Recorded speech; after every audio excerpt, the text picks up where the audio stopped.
And I put a link there where there will be more info soon as the details continue to evolve for these meetings.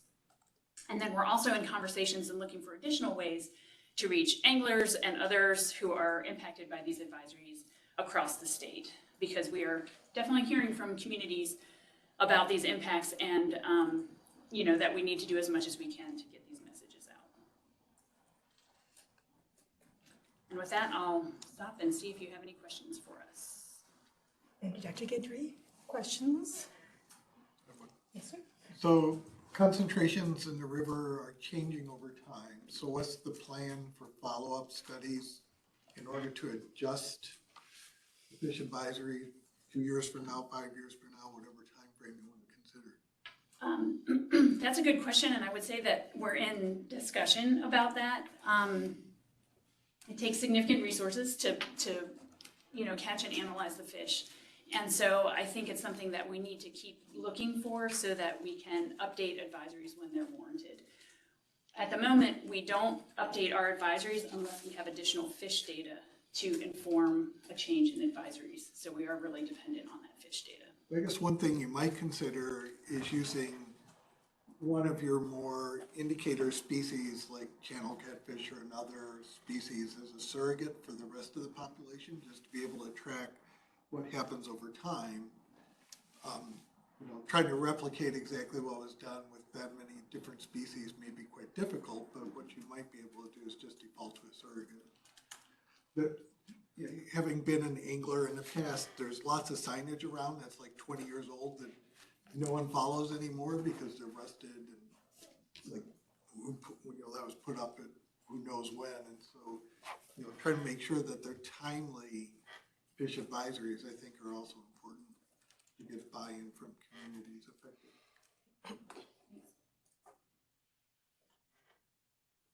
Yes, sir. The strategy for controlling PFAS is to control at the source where it is being released, so prevent that from happening. We don't clean up the river, we don't do anything as it relates to the mass. These chemicals are also called forever chemicals, which means they stay in the environment or natural environment for a heck of a long time. What's the strategy to make sure that these chemicals do not enter the human system one way or another over an extended period of time moving forward? I think that's actually a question that's probably better answered by DEQ colleagues who are working on that. But I will say that, we are very interested in data over time and whether things are improving. And there's some national data that shows that the levels in fish may be decreasing some, but it's hard to have a really representative sample. I don't know if anyone from DEQ. Dr. Nazier, you have asked a very important question, which we've been addressing with this board for some time now, and that is the authority that the DEQ has to address those known PFAS with adverse human impacts, how they can be addressed through our regulatory programs and the authorities that we have. So in my remarks, I mentioned a couple of things that our division's already doing, which is working with the facilities that are known to be PFAS dischargers or emitters. There is a strong body of evidence as to if you're a formulator or if you're a manufacturer or if you are within certain categories of industrial activities or types of commercial activities that may cause PFAS emissions or discharges. We're working with identifying those sites and also looking at those permits, providing technical assistance, creating an opportunity for engagement through our programs. However, at the end of the day, as to what are the regulatory requirements that mandates or that requires a source to reduce discharge or eliminate discharge, that is also something I mentioned in my remarks. That's what we presented to the Environmental Management Commission committees, that in the coming months we will be bringing forward a proposed rulemaking for surface water and groundwater standards. That process allows us to put the scientific data in front of the public, in front of the commission, and follow our regulatory authority and the rules that we have in place to set limits and standards in place. This is all laid in recognition for where the scientific data exists, and that's limited. As I mentioned, there are thousands of PFAS chemicals. EPA has completed the scientific assessment for perhaps a handful of them. And so our goal is to begin at least bringing that knowledge into the regulatory and technical systems. Hope that's helpful. Thank you very much. What? Fish consumption advisories are really great tools for people like me who have lots of choices in terms of where we can get protein and where I get information. I mean, except for in this room, I can't get onto the internet. But for the most part, you know, a lot of people who are aware of fish advisories are probably not the people who need to be aware of fish advisories. So what are the outreach methods for those who really depend on some of these fish for their protein and who might not have ready access to online information or heed the attention of a sign at a place where they might fish every day for their meals? That's one of the reasons, because of those concerns about getting the message out to the people who perhaps need to hear it the most, is one of the reasons that we did the briefing with community organizations ahead of the advisory. We're really working with them and relying on them to help us share the message in the local communities where people need to hear it the most. We're aware, and you know, a better message, if we could have done it, would have been to advise, oh, you could eat these species instead of those, but we couldn't say that based on the data that we had. So we're giving that a lot of thought regarding what options people have, and if there are ways that we can try to increase options otherwise, because certainly there are many people in North Carolina that depend on the fish from the Cape Fear River. And so it's something we're working on. We're talking with Department of Social Services, and we're talking with other folks within DHHS on, you know, what options we might be able to pursue to try to, you know, provide some options if we're telling people not to eat the fish largely from the Cape Fear River. Can I make a follow-up if you don't mind? Sure, and then Dr. Starr. So, but it gets complicated, as you all know, because when you start to put in the weight of the evidence of the benefits of eating fish versus the hazards associated with trace chemicals, for other chemical classes, the benefits outweigh the hazards.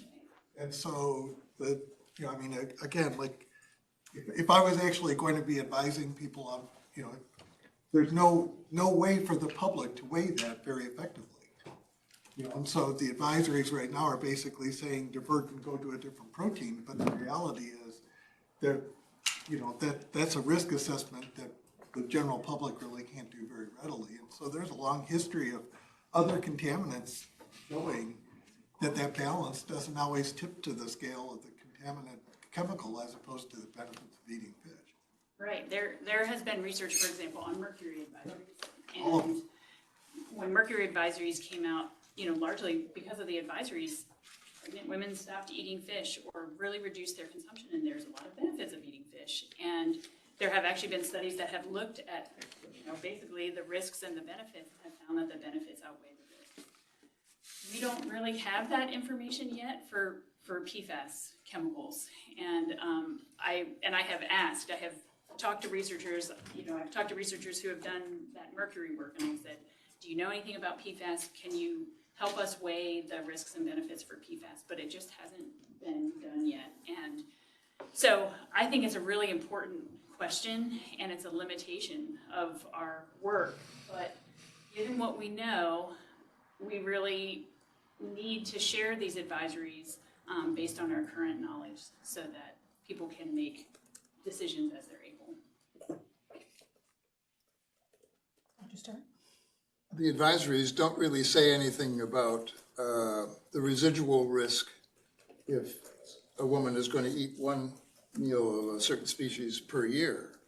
or 2 or 3, if she decides that maybe the benefits of 2 more of these fish a year is going to help my child, blah, blah, blah. And I think it's important, maybe, if you can, to say something about that. What is the risk at 1 meal a year? Or what could it be? How high could it be? How much cholesterol increases are going to be? Or how much body weight decreases are going to be at birth? I mean, it's sort of empty without quantification of that dose-response relationship. And the people who make these choices to eat or not, they don't have any information at all about really the value or the risk down at the levels where the advisories kick in. So I wonder, have you given any thought to that, trying to move up the dose response curve a little bit, or move down and say, how much benefit would I gain if I gave up 1 meal a year altogether? Yeah, we've certainly given some consideration to that. I think it's a fair point. Our advisories are developed to prevent health effects, and so not to weigh, if you have some exposure, what is your risk of those health effects? Well, they're designed to prevent health effects. Well, how many health effects are being prevented? Right. What's the extent of the level of protection, or the extent of the improved health? Yeah. You have to be able to say something about that for it to be meaningful. Otherwise, it's just saying, you can't eat these because there's exposure, period. Or you can only eat 1 meal a year because there's exposure, period. Yeah, I appreciate the point. I think, we'll continue to think about that, because, our current method of developing fish advisories is based on, EPA guidance on how to develop fish advisories, and that's a challenge throughout that method. Well, maybe part of the message could be being more specific about the benefits associated with eating fish. The health benefits that you say aren't built into the health advisories in any way. Say something about that. And we do in our, for example, in our press release, we tried to really lead with the benefits of eating fish. However, we, have this information about the contamination levels. And part of that was because of the research that has shown that it's better to start with the benefits in your communication and then talk about what concerns may be. So we have been doing that, but I agree with you that it's more nuanced. Thank you. So the restrictions seem pretty severe, from 0 to 7 meals per year. Yeah. Yes, and I wonder a lot about the benefits, and it looks like it applies to probably every edible fish, freshwater fish species there. I mean, that list, I can't think of other things you might catch that you would eat. So one thing I'm just wondering, how does this advisory compare to the other states who have PFAS advisories? Are they as restrictive, or? Well, okay, so that's a good question, and that's one that's a little bit hard to answer. Our advisories are fairly restrictive. However, it really depends on the level of contamination at a site and a variety of factors that may be specific to fish in other states that are different here in North Carolina.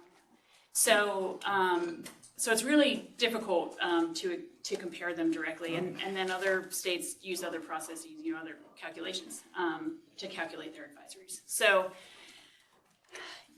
basically what we know, and we've talked with a number of other states about their advisories, is that, state health departments are concerned about the PFAS levels in fish. They're putting advisories out. They're watching the new EPA reference doses that have come out.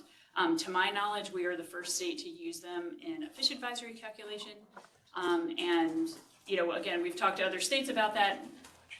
As far as we know, most states that have existing advisories for now are just keeping their advisories as they are. So we know that generally ours are more restrictive, but that there are some significant differences there. So related, so you say, well, you need to find another protein source. Well, a number of these people, what is the option? I guess maybe they don't have resources to go from Dixie and buy ground meat. So, it seems like some are being put in a catch 22. You know, I don't know about that. It concerns me. Dr. Gilson, if you want to add one more thing to this comment. I wanted to, recognize that the study design that was developed to do this sampling and testing is at a national level, it's one of the most robust data set that we have as a country, and definitely as a state.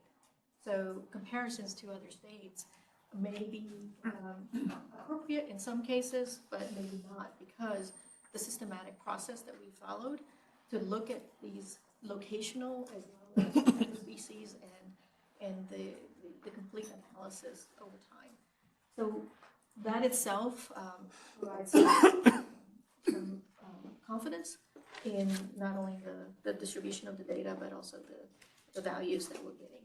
And just wanted to relay that North Carolina has designed this study and executed the study and put in the resources, financial as well as manpower, to be able to stand behind the science. And along those lines of the study design, I just really want to recognize the toxicologists, our environmental toxicologist, Randy Nelson and Kennedy Holt, who put that sampling plan together on pretty short notice in order to try to use those funds and collect these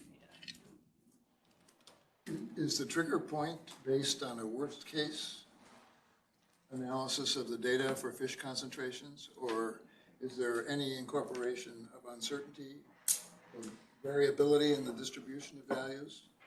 There Even are, within a species, I mean. right, there are uncertainty factors that are incorporated into the calculations. So yes, there's acknowledgement of variability and, and also, just the number of factors that are in the fish advisory calculations. However, we are using that reference dose as a starting point, which we know is, pretty much.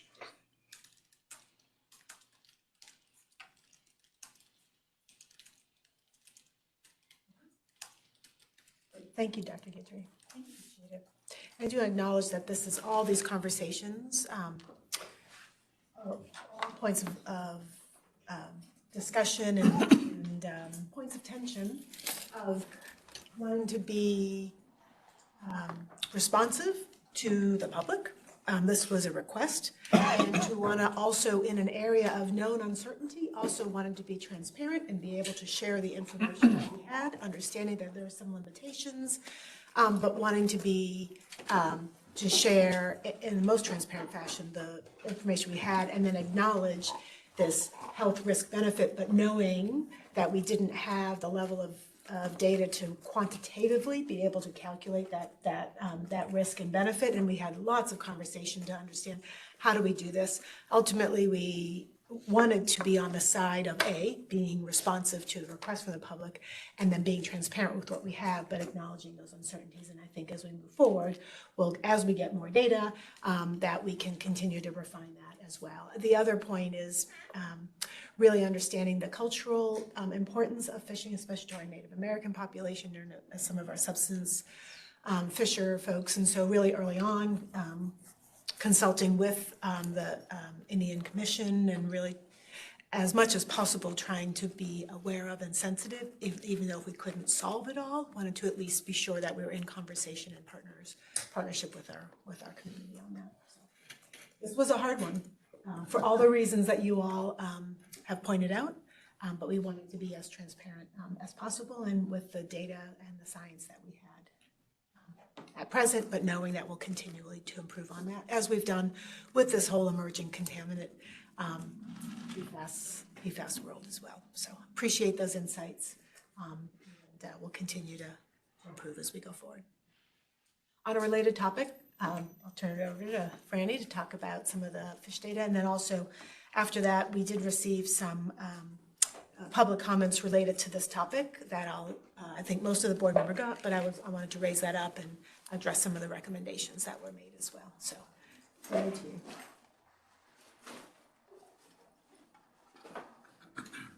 Okay.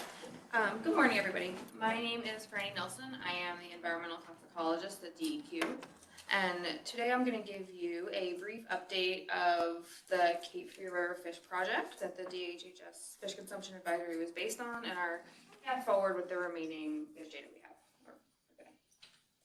have. So a brief overview, this project was designed to determine the extent of contamination of PFAS, to better understand bioaccumulation of PFAS, and collect the fish tissue data for the development of any advisories if appropriate. The summary details of this project were that we collected 278 fish across 14 different species from the Cape Fear River. These species were collected based on surveys the Wildlife Resource Commission did and identified them as being the most frequently caught and consumed species by people that use the Cape Fear River for recreational fishing. The fish fillets were analyzed alongside water samples for 56 different PFAS compounds, and this was done to support bioaccumulation factor calculations. And so you need a water and a fish tissue concentration to do that, to support DHHS and DEQ's regulatory activities and advisory development. The project partners for this were many, and so DEQ had 3 of its different divisions involved: DHHS and their Division of Public Health, specifically the Occupational and Epidemiology branch, and the North Carolina Wildlife Resource Commission's Inland Fisheries Division, whose office is right in Fayetteville, was integral into the collection and development of this project. Okay, this is a map of our collection sites in the Cape Fear River, and so this map looks a lot like the one that Dr. Guidry just showed, except it's broken up into different sections along the river. And the way that this project was designed was that we divided the Cape Fear River into 11 different 20-kilometer segments, starting just south of Fayetteville. There are not 11 segments on this map right here. These are only the freshwater segments, and so there are 8 of these. As far as the freshwater species we collected, we targeted 5 different species at all sampling locations. And so these species have a smaller home range and a higher site fidelity, so they don't move as far in the river. And we wanted to make sure we were collecting them with spatial distance from an industrial point source. So these are largemouth bass, blue catfish, flathead catfish, red ear sunfish, and bluegill sunfish. We also opportunistically sampled 3 species where we could find them. These species are either androgynous or more transient in the river, and so their home ranges are wider and they are not in every spot we collected. These are the channel catfish, the American shad, and the striped bass. I presented this data a number of times to the board, and so I'm just going to give you a very brief summary as a reminder. This figure here on the y-axis is PFAS concentration, and so that is nanograms per gram. This is different than our water measurements, which are nanograms per liter and parts per trillion. This is a parts per billion measurement, and this is appropriate for tissue measurements.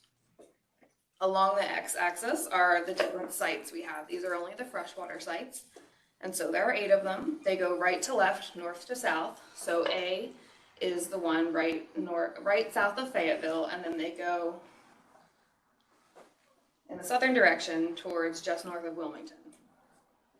The different PFAS are different colors, and the box plots here indicate the variability in the data. And so the line in the middle of the box plot is the mean, and then the top and bottom lines that stick out of the box plot are the first and third quartiles. And so that just tells you more about the range of the concentrations in the data.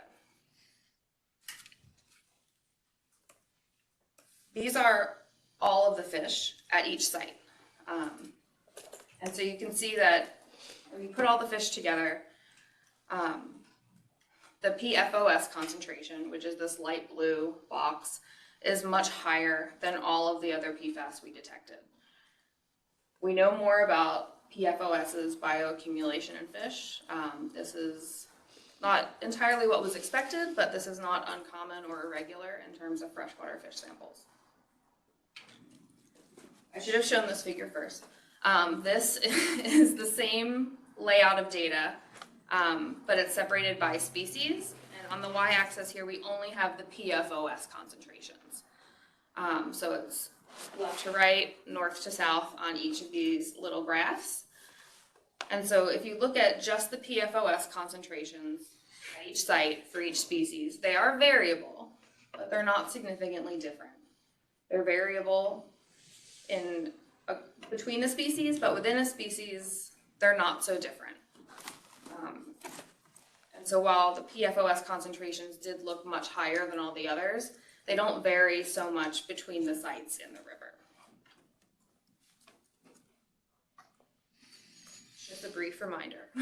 If anyone wants more details on this or to see this presented in more detail, there are a number of presentations that I've given at previous Science Advisory Board meetings, and those are all on our website. To summarize what I just showed you, all of this data is being used to inform current activities at both DEQ and DHHS. This is really providing a very comprehensive data set to inform additional fish studies in the future and looking retrospectively at ones that exist in literature. Of all of the PFAS we measured, PFOS was the leading compound in all of our fish fillets.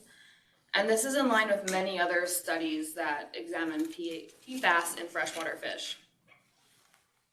A preliminary statistical analysis was done, and this shows that species was really the only significant factor in predicting PFOS concentration. And this is likely linked to their diet and trophic position. Normally when you do a statistical analysis like this, there are other factors that come out and indicate that they're significant, like size of the fish or distance from a point source. None of those were significant in this data set. It was only species that was indicative of these concentrations. The next steps for the freshwater fish are to be used in regulatory activities, which is ongoing. And then DHHS's Fish Consumption Advisory was released just a few weeks ago. The next part of this project are the 3 saltwater sites. So these are the final 11 sites that we collected fish from. They're indicated here. They go from Wilmington all the way to the mouth of the Atlantic Ocean. The species we targeted at these sites were quite different based on the environment in the brackish and saltwater parts of the river. We targeted 5 species again at all locations based on their home range and site fidelity. These are black drum, red drum, Atlantic croaker, sheep's head, and southern flounder. And then opportunistically, here we sampled 4 different species, the speckled trout, flathead catfish, blue catfish, and the striped bass. And so 3 of these species are repeats from the freshwater sites, and we did this to try to have a means of comparison between the lowest part of the river and all of the freshwater sites. So those are only collected at the brackish site and not the more saline sites. But we do have those to represent the bottom part of the river.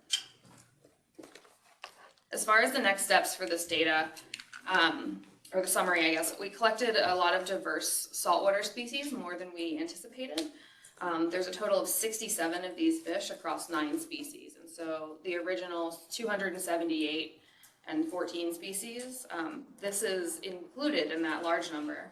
So there are 67 fish across 9 species, and that shows you the diversity of this data set. The fish tissue and water samples have been processed, and so we homogenized the fish and did all of that in the lab, and they have been sent to a lab for analysis. The data has begun to be received by DEQ, and we're still waiting on some of the data to be returned so we can analyze the data set in full. The next step for this is to do a quality check of this data, and this really just is myself and a few of our environmental chemists looking through this data to ensure that we can trust it and that it meets the standards from the laboratory and for our uncertainty measurements. We'll then analyze the data and present it here to the Science Advisory Board in the late fall or early winter. And then this will be used for regulatory activities where it's required and a fish consumption advisory where applicable. We don't know what this data will say, and so hopefully we don't need to create an advisory, but we'll see. The one thing I will say is that many saltwater species do have lower PFAS and PFOS concentrations because they have a wider home range and a more diverse diet, and so they're not as concentrated for some of these compounds, at least based on the studies that exist in literature currently. So I'm hopeful for these fish. We'll see what happens. But that's all I have. So I can take questions.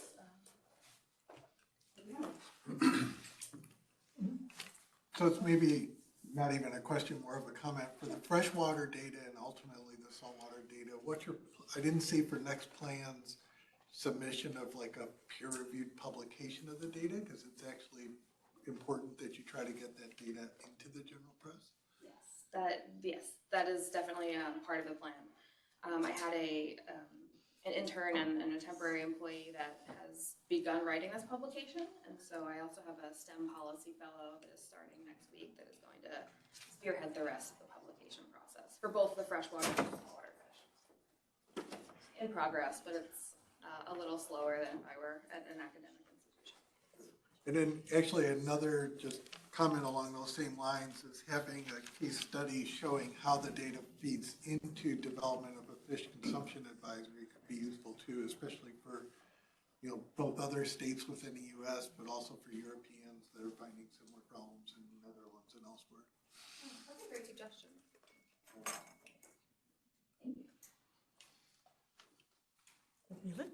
I have two questions. Dr. Dorman earlier suggested that there could be an indicator species for PFOS that could be used to reevaluate fish consumption advisories. But if species is the biggest variable or contributing the most of the variability, in your opinion and your understanding of the data, is there any one species that might be a good indicator species? I think there could be. And so for many other contaminants, there are indicator species that are routinely collected. And so for mercury, largemouth bass are collected almost everywhere in the US. And it's a good indicator for human consumption and also what is among one of the higher trophic level accumulations that anglers see. As we move forward, we are trying to think of a way to use it, either a largemouth bass or a different indicator species into the future. And so a largemouth bass was one of the higher concentrated fish for these compounds based on its trophic dynamics. I think that would be a great one. I also think that maybe one of the sunfish would be good, just because they have a very different diet and their trophic structure is a little different, and they're also very routinely caught by people, especially in the Cape Fear River. So I think that perhaps 2 indicator species for our work could be possible. It's definitely something we're talking about, and so I'm talking with our fish tissue program in the Division of Water Resources as well as the Wildlife Resource Commission about which ones would be most appropriate and how we would select them. And then I have another question in terms of the timing of collection and timing of analysis of the data. I know that there are some community members who are very concerned about the saltwater fish, and just curious about how the saltwater fish got to be sort of the last fish being evaluated compared to the freshwater fish. And I know you've talked about it at previous meetings, but just maybe a reminder about the timing of the data for the saltwater fish. Sure. It wasn't my intention to leave them for so long. Our program, as Dr. Guidry mentioned, we got the funding for this and had to start very quickly. And so we were using all of the resources we currently have available, which means the staff that currently work at DEQ and DHHS and have a lot of diverse responsibilities. Since I had to be the person to homogenize all of the fish and then send them to the lab and then receive the data and analyze it, it took me longer than I expected, to be perfectly honest.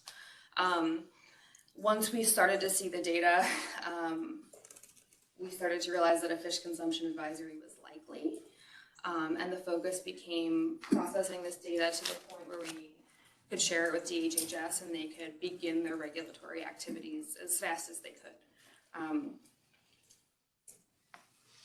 I'm concerned about the saltwater fish as well, and I did not mean for it to take so long to get the data. That's just the way that it happened because I had to be the person to do all of it. That's not a good answer, but No, I mean, it's the honest answer. So, there's some overlap in the species, and certainly they probably have different behaviors, but could some of the freshwater species, if they overlap with some of the saltwater species that you collect, could individuals use the freshwater data to inform decisions that they might make about consuming the saltwater species? I think there's potential for that. So we did collect 3 of the same freshwater fish at what is the third site up from the ocean, because that's where the saltwater and freshwater mix together, and so some of those fish are present at that site. To be honest, I expected more of a spatial variation across the river. I didn't expect all of the freshwater sites to be so similar in terms of their concentration, or the species so similar in terms of their PFOS concentration. So I'm not sure what those freshwater fish will look like when we get their results back. The 6 specifically saltwater species we collected, they do share trophic levels with some of the others, but their diets are very different. And so I don't know that the freshwater fish could be used specifically as guidance, but we'll know more in a month or so when we receive the rest of the samples. One of the things that is taking longer is that the lab has recently gained the ability to analyze for a few additional compounds. And so I've told them to wait so we could include the trimer acid of Gen X in the analysis of these compounds. And so I felt like that was important, and is one of the pieces of the puzzle that is delaying some things. Dr. Tilson, if I may add to Franny's remarks and Charlotte's question, we're tentatively planning to bring to the Environmental Management Commission in their November meeting an update to the health sciences research that's going to support our regulatory work. So Franny and her team are, alongside of other things that are being compiled as available, will be including the bioaccumulation factor data too. Franny? Yes. One question. I too was struck by the lack of any spatial variation that you said the preliminary statistical analysis indicated that site location was not an explanatory factor for differences. And I wonder, do we have any information about what the range of these fish is on the river? How far they swim in one direction or another? Do they cover the whole span that you're studying, or, because that would mix things up if they spent equal amounts of time in every location? It would. And so the way we designed the study in those 20-kilometer sections were kind of directly related to the distance of their home range. And so we are making an assumption that the fish is right in the middle of that 20-kilometer segment. And so we know there is some overlap, especially between segments that are right next to each other. But I did expect there to be a difference between site, like let's say B, and site H. I thought there would be over 140 kilometers that there would be a difference. And there were different compounds observed in different species, but PFOS was not different really at all across the river, which I didn't expect. So no information really about the range? Oh, sorry, yes, we did. So we communicated with the Wildlife Resource Commission, and based on the information they have about these species' home range and life history characteristics was how we designed the 20-kilometer segments rather than 10 or 40. So as much data as we have rather than the individual fish tracking information, just about their species is how we designed it.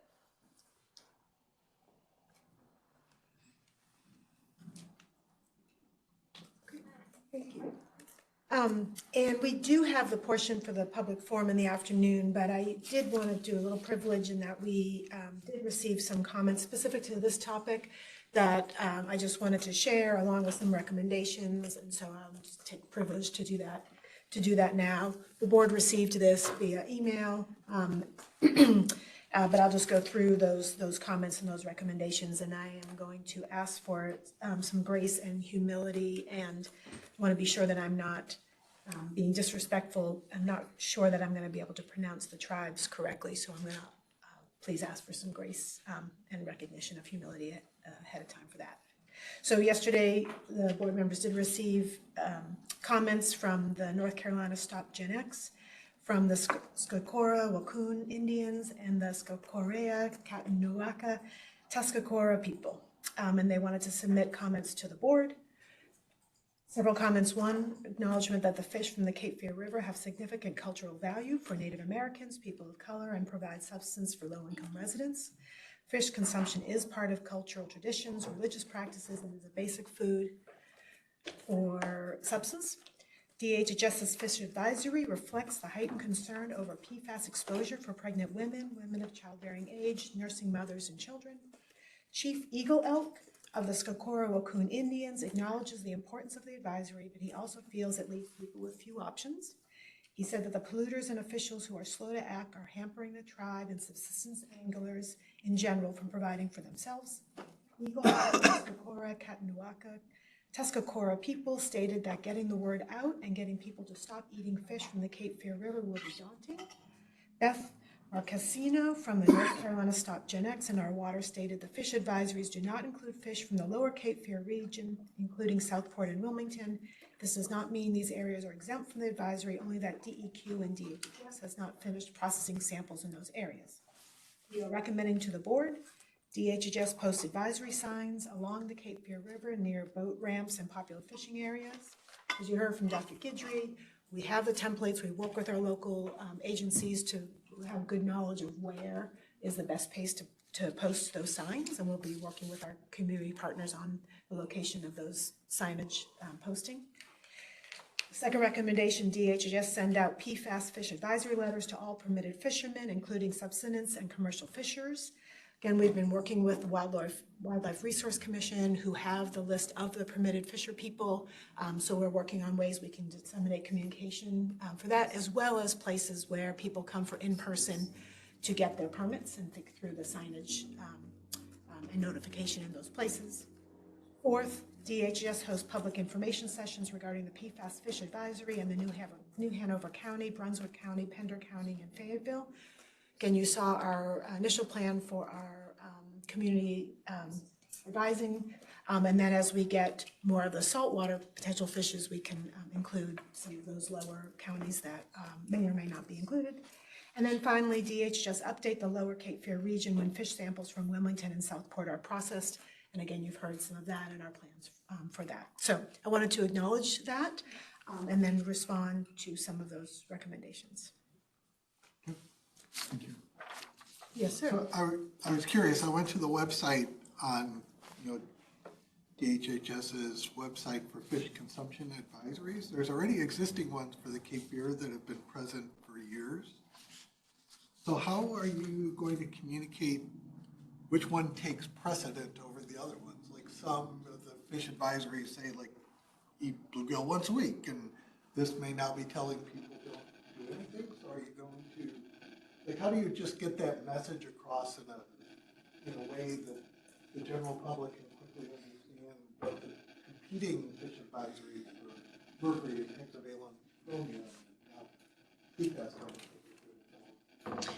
Thanks, it's a great question. And in our press release, we did acknowledge that there are other advisories in place. This is the first advisory actually for a significant section of the Cape Fear River. There are some other smaller, very site-specific advisories. So given that there are some overlapping advisories, the communication does become very challenging. And so our goal was to highlight that there are other advisories in existence. And again, kind of back to, what applies the most locally so that, local agencies could point people to multiple advisories if they exist in specific sites. Typically, our advisories are very site-specific, and so it's a little bit of a difference, but we do know that there's some overlaps there, and previous advisories and then our new advisories.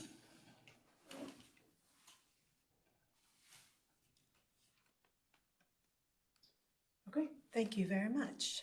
We are a little bit ahead of schedule. And so I want to check, do we think that our EPA external guest will be able to move up a little bit if we shift back and instead of breaking from 12 to 1, we break from 11:35 to 12:35? Do we think that our... Oh, well, there we go. For some reason, I thought you would be remote. I apologize. No, I'm here, that's fine, yeah. Okay. So if that is fine with people, and then I know that John great, he was not planning on joining until after, but John, I know you wanted to know, if you can hear me, if we're ahead of schedule to be aware of that, so I'm assuming you can hear me. If not, I'll send you a quick email to know it'll be about a half an hour ahead of schedule, because I know you wanted to be sure that you were able to hear, at the very least, from our EPA folks. So with that, then we'll break and then we'll reconvene at, why don't we say 12:40? So we'll have an hour. 12:30. I'm sorry? 12:30. 12:30, all right, 12:30. Ship, okay. Thank you all very much. Yeah, keep moving.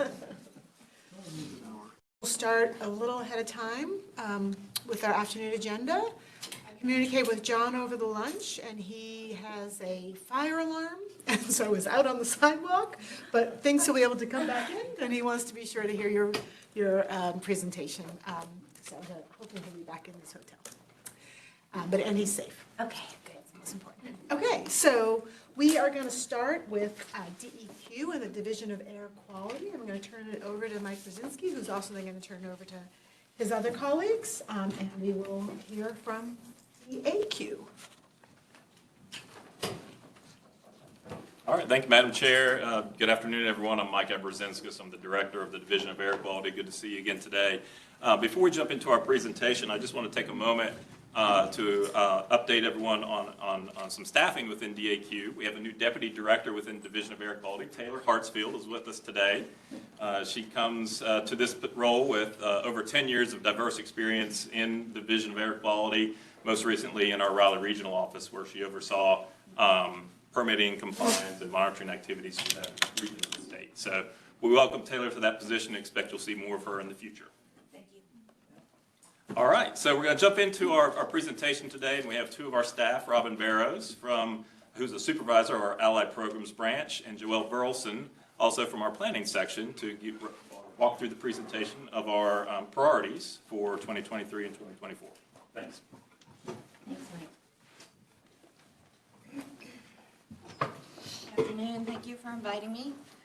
It's good to see a couple of familiar faces in the room. I haven't seen you guys in a while.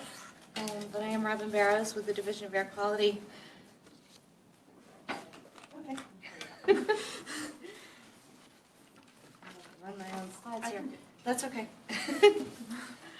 I am going to start for some of the new members on the board with a little bit of an overview of the North Carolina Air Toxics Program, history and some legislative actions that have happened over time, and then we're going to review some recent federal actions for some pollutants of concern for the division. And I'm going to turn it over to Joelle Burleson at that time so she can highlight some of the North Carolina standards and the magnitude of air emissions from those sources, and discuss and compare some federal and North Carolina health-based standards, and then provide what our recommendations might be.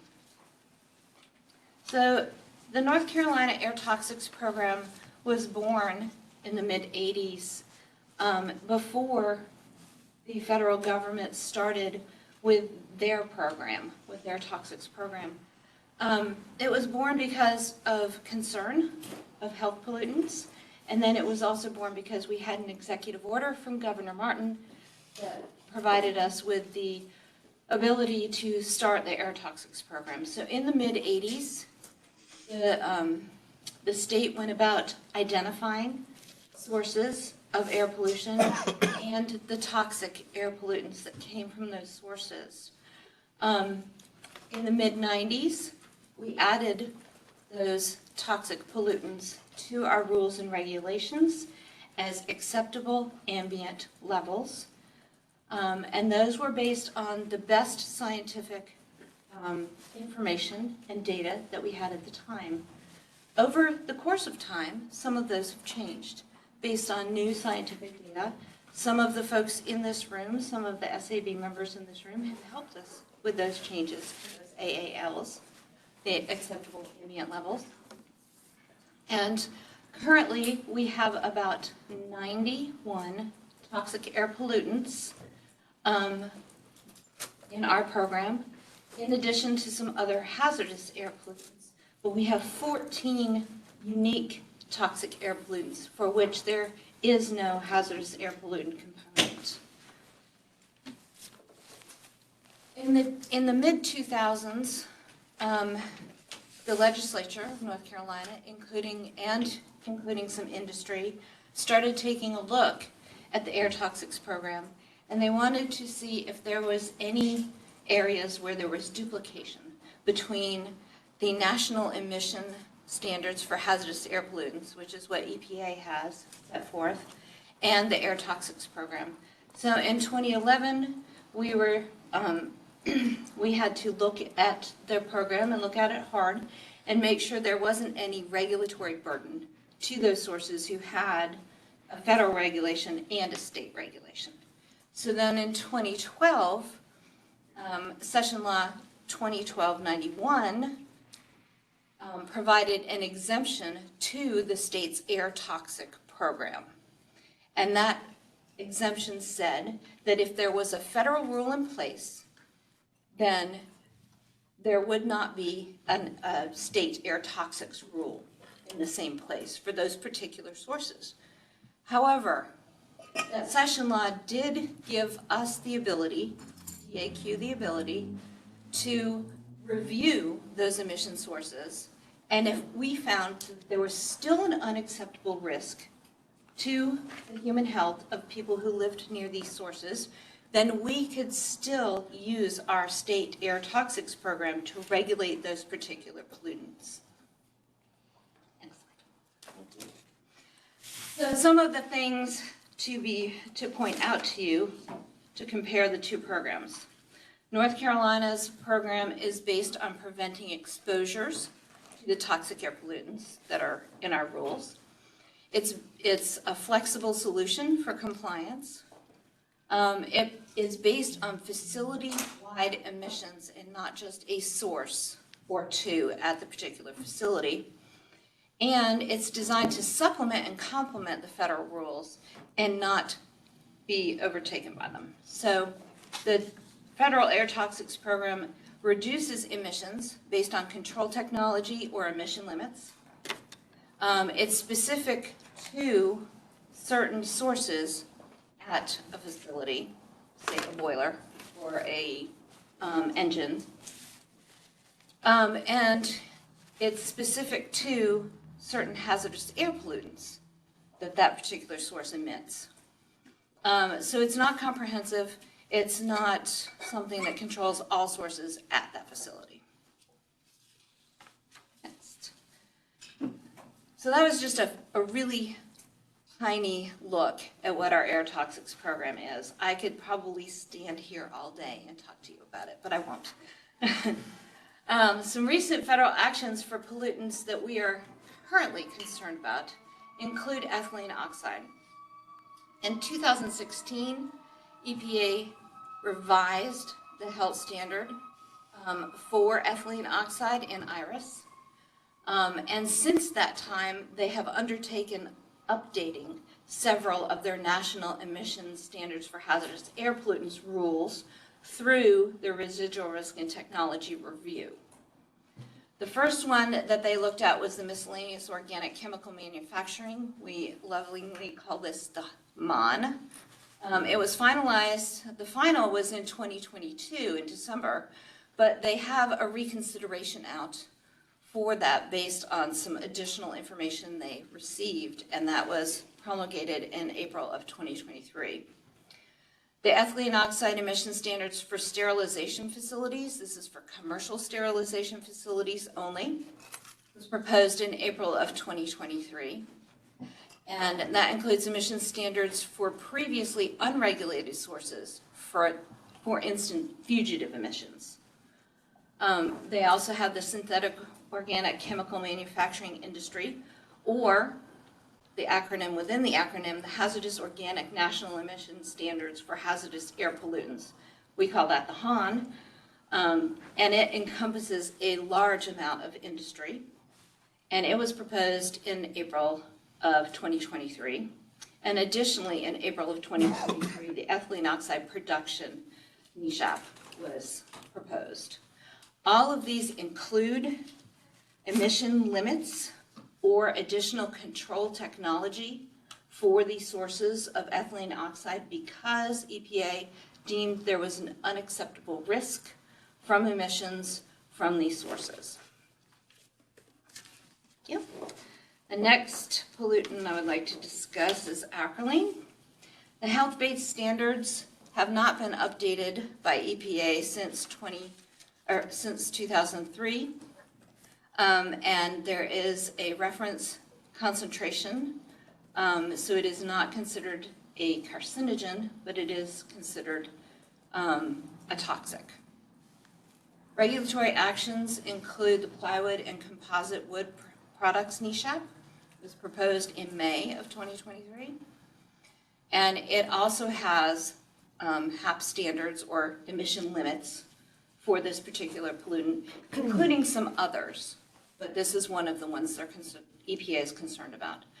Also included in this, acrolein is also included in the HON, which I talked about in the previous slide. The most recent federal action, the one that EPA has undertaken recently, was adding 1-bromopropane to their list of hazardous air pollutants. This is the first time EPA has done this since I've been around, and that's been a long time. So they added this in 2022 because they determined that it was hazardous to human health. And it has been used historically as a solvent for electronics and metal cleaning, surface coatings, dry cleaning, etc. There has been no addition of this pollutant to the national emission standards for hazardous air pollutants yet. However, we're anticipating that it will be added to the several NESHAPs. It could potentially, based on my review of the NESHAPs that are out there, it could potentially impact 19 different NESHAPs. I'm going to invite Joelle to come up and talk about our sources of air pollution in North Carolina and the magnitude of those. Thank you.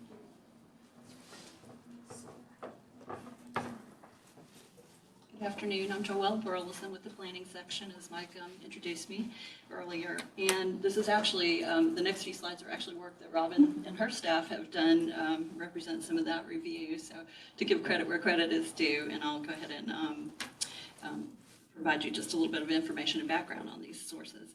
So here in North Carolina, there are about 36 permitted facilities that emit ethylene oxide. 26 of those are subject to proposed NESHAPs, including ethylene oxide emission limits or controls. Those include the MON, the HON, the ethylene oxide commercial sterilizers NESHAP, and the organic liquids distribution NESHAP.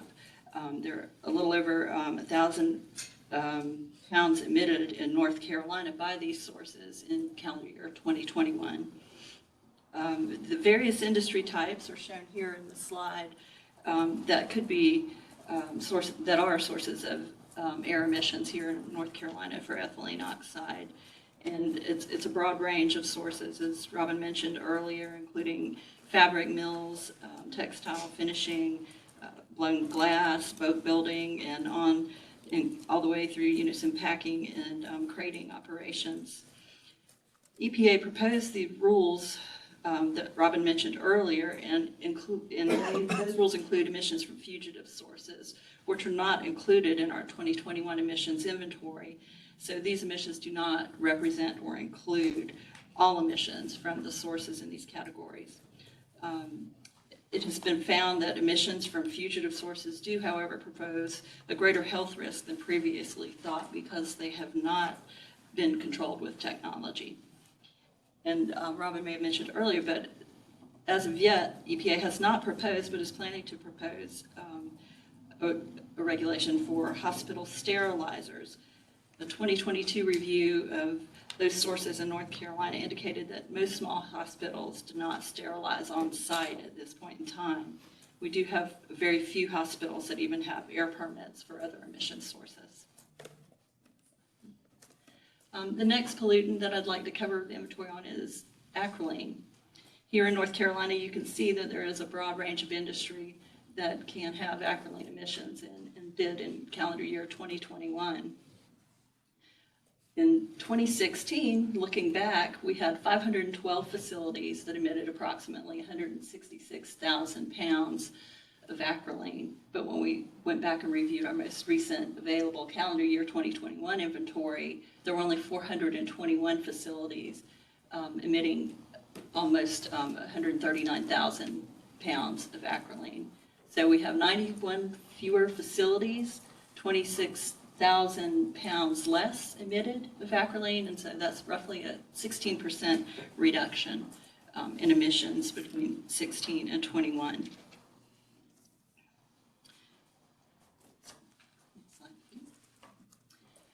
In addition, with respect to acrolein, the other recent information that we have found has been that the International Agency for Research on Cancer, or IARC, working group on the identification of carcinogenic hazards to humans, reviewed acrolein in October through November of 2020, and our esteemed Dr. Thorman, serving on this board, served on that working group. In 2021, IARC's monograph became available on this pollutant, and it seems to indicate that there are more recent health studies included with an overall conclusion that acrolein is probably carcinogenic to humans and is considered a group 2A carcinogen by that body.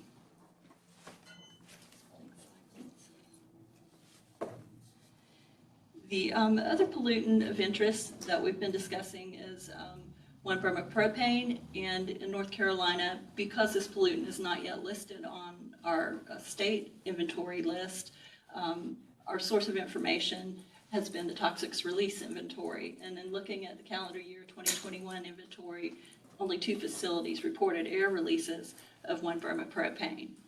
The facilities also have North Carolina air permits, but they weren't required to report 1-bromopropane as of yet in their North Carolina emissions 2021 inventory. But they will be reported in the future, and the 2 source categories represented in the TRI data included transportation equipment and non-metallic mineral products. We do anticipate that the number of sources would, however, increase as we begin to inventory additional sources for this new pollutant to us. To take just a brief comparison and look at federal and North Carolina inhalation health endpoints, we've prepared a brief table. For ethylene oxide, the federal requirements have a cancer endpoint that was last reviewed, I believe, in 2016. The IUR for that pollutant is represented as 3 × 10⁻³ micrograms per cubic meter, or 3.33 × 10⁻⁶ milligrams per cubic meter. And the endpoint in the North Carolina rules is also a cancer endpoint, but it dates back to 1991. The AAL for the pollutant in North Carolina's rules is currently 2.7 × 10⁻⁵ milligrams per cubic meter.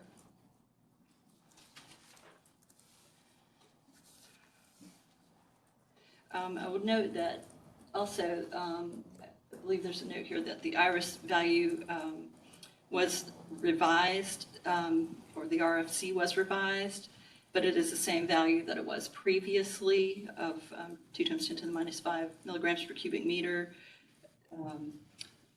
But it is a new RFC based on updated interpretation of the database. Acrolein also was studied by the board last, the prior SOB, prior to the Secretaries Science Advisory Board, and at its last meeting, it determined that the DeCastro 2014 study was a weak study that lacked a sufficiently solid basis for establishing a revised AAL for this pollutant. So given this information and the information that has been provided by Robin, next slide, please. The DAQ's currently recommended priorities would be to take a look at ethylene oxide, given that there are new health studies with a variety of federal rulemaking that is going on to impact this pollutant. We're prepared to deal with that and to cover the sources that aren't covered by the federal requirements. The AAL was based on a rather older study, a 1991 health study, for a cancer endpoint, and not all industry types may be covered by a NESHAP. For acrolein, emissions have decreased by about 60% from 2016 to 2021. The AAL is, again, a bit older. It was based on a 1997 health study for an acute endpoint. But the new health studies by may indicate that we should look at it for carcinogenicity and whether or not those studies are adequate to establish an AAL for that purpose. The other question that we would have is whether there are other studies since that time frame or since the time frame the AAL was last reviewed that we may not be aware of that should be considered. For 1-bromopropane, it will be a new HAP listing. We're expecting it to also be added to the future national emission standards for hazardous air pollutants and be controlled in that manner. But we also expect more sources to be revealed as the future emissions inventories are developed and collected. DAC plans to request that the board evaluate whether there are adequate available health studies and data to warrant review of AALs at this time for these 3 pollutants, ethylene oxide, 1-bromopropane, acrolein, and conduct literature review and provide recommended concentrations of contaminants in a range of risks for DEQ's consideration for the potential revision of North Carolina's AALs and our air toxics rules, which would occur through the rulemaking process going through the Environmental Management Commission. So DAC does plan to go through the appropriate steps with a formal charge to the SAB in the future regarding these pollutants.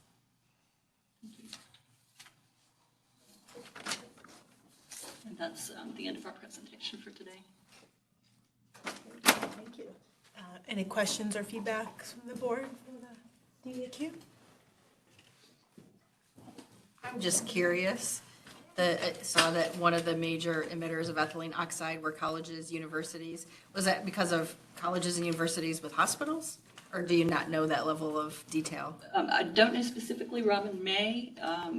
We don't know that level of detail. That's just what shows up when you look at the codes that are in the system. For TRI and for our system as well. Yeah. I think. Yeah. That is certainly something we can get back to you on. It's basically the industry standard codes. Without looking further in our inventory, I wouldn't be able to tell you where it's coming from. Any other questions? I have one question on the request. You were saying you're going to bring a formal request. In the past, there has been that, and it sounds like you're going to be doing that. You will be looking at the health studies, you'll be looking at that data, and then bringing what you have found to the board to evaluate whether or not that data and those studies are enough or are adequate to do that. I don't think the charge to the board is going to be to do the literature review. It'll be to review the literature that you all have found and then bring it to the board to assess whether or not it's adequate or not. Is that right? I believe so. We'll work together to prepare that for the board and then include that in the charge question. Which is similar to what we've done in the past, is that, do we think it's adequate or not, and nuances in there. Let's see. I see John just texted. John, I don't know if you have a question, if you can verbally ask a question, or if you just want to. Oh, there you are. Hello. Can you hear me? Yes, Yes, we no, I didn't have a question. I was just switching from the phone to the video. Thank you. Oh, okay, terrific. But good to know that we can hear you, so I won't read the question for you. Oh, he's off now. Yeah, I can see the mute. It's all good. Terrific. Any other comments? Could you go back a couple slides to the slide that one? So for acrolein, there's an AAL and there's an RFC. And if I understand, like where there's both a federal number and an AAL, which one is the driver for regulation within the state? Like, is it the RFC is the main driver, right? So I guess I'm trying to understand like what the ask would be from the board's perspective with respect to developing a new health standard for acrolein. To develop a new AAL or to? There's a couple of things with acrolein. For acrolein, the emission sources across the state have not decreased as much for that pollutant as it has for some other pollutants. Cadmium, for instance, cadmium has decreased 70% in the same time frame, and acrolein only decreased 16%. So it's still pretty prevalent as far as a pollutant. Also, for the federal number, if there is a federal standard for acrolein, then the source is required to keep their emissions below those federal standards.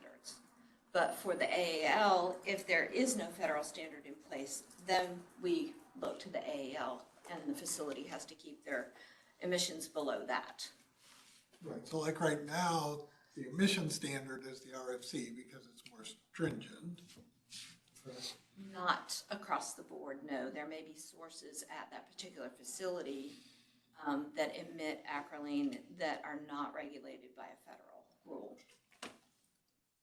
The AAL is an acute standard, is that not right? Correct. That's correct. We don't have a different standard right now. Which applies to what, an 8-hour time weighted average or something along those lines? Along those lines, yes. One per year or a couple per year? That I have not researched, but that's a really good question. So the ask for the board down the line would be to revisit the AALs, in essence. Correct.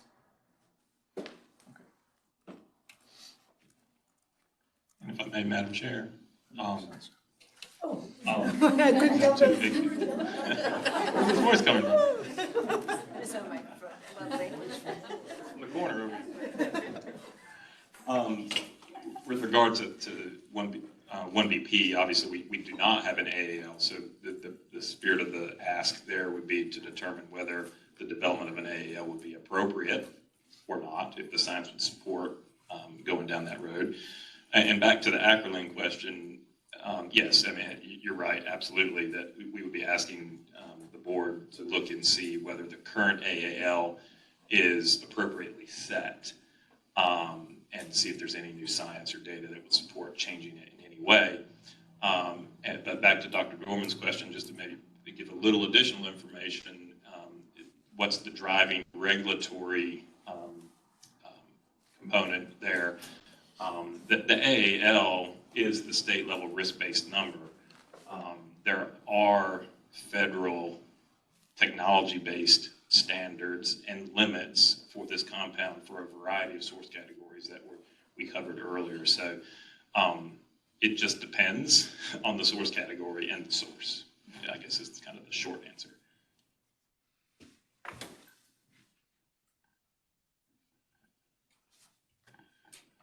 Anything else? Okay, great. Well, thank you all very, very much. Thank you. Terrific. And now we will move on to our EPA partner, talking about new approaches, new methodological approaches. Which I know we've talked about this in the past in the areas of having not a lot of data in our traditional methods. What are some of our innovative approaches?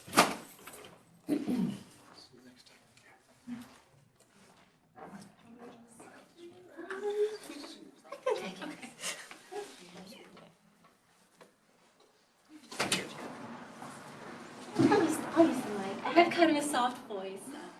Thank you, Franklin. I appreciate your help. And thanks to all of you for the invitation to come speak. So I'm Allison Harrell. I'm from EPA, and I just wanted to contextualize where I sit in EPA. So I'm in Office of Research and Development. So we are the portion of EPA that is non-regulatory. So we are in the portion of EPA that develops methods and data that informs the work of our program partners, our states, our regions, our tribal partners, and other stakeholders. But I'm here today to talk to you about a new human health assessment product that we have recently proposed. So we have had 2 recent Board of Scientific Counselors meetings where you have obtained scientific peer review and had a public comment period on a new draft ORD health assessment product. This is positioned specifically for data poor chemicals. And we've also conducted a case study evaluating the human health and economic trade-offs associated with this draft assessment product. And again, we just recently had these 2 board reviews. The last one was last week, and I'm still tired, but the review of these 2 products are ongoing. So this is a draft that I'm going to be presenting to you today. The reason and the rationale for developing this assessment product is really motivated by a lack of toxicity data on a lot of the chemicals under our EPA regulatory purview. So we recently did a survey of available toxicity and human health assessment data for chemicals on a variety of different inventories that we're interested in. So we looked at chemicals in the environment, chemicals in waste streams, chemicals in the human body, chemicals of emerging or immediate concern, looking at PFAS in particular, and chemicals in commerce. And on this slide, what I'm showing you are the percentage of chemicals with a repeat dose toxicity test, either a systemic repeat dose test that's in blue, a reproductive toxicity test in red, in green is a developmental tox test, in purple is a neuro test, in blue is an immunotest, and in orange is any of the above. And some chemicals are going to have multiple tests, so that orange isn't going to be a sum of all of those. So you'll see that there.